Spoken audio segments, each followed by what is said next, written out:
We will be monitoring conditions around town all morning long.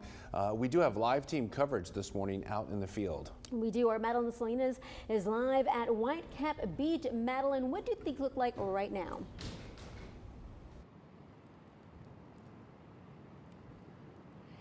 Yeah, good morning, guys. I mean, like Carly was saying, the winds are picking up right now. We kind of just clocked it at around 25 miles an hour sustained winds. If you are out with us this morning, we are right now at the Ellis beach.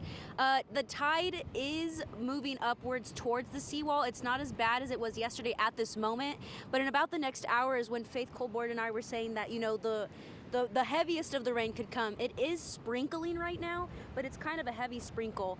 Earlier last night, the National Weather Service actually said that, you know, gusts over the next 2 days could reach up to 50 miles an hour. We're only at 25 right now, and it's already feeling pretty strong. So if you are going to come out to the beach, or maybe don't at all, if you are for some reason, be very, very careful. Be cautious with what you do in the water, and just use precautions. Take all safety precautions. I'm going to toss it back to you guys, but we'll be back in about 15 minutes or so. Madeline, it's my understanding, really quickly, if we could, there are warning signs up at the beach that people can take note of. Is that correct? When you drove out there, you saw those signs along the way? Yeah, there was right before we turned onto this beach, there was a flashing sign that said coastal flooding, wind gusts. It just had all the precautions, kind of what we've been talking about all week long.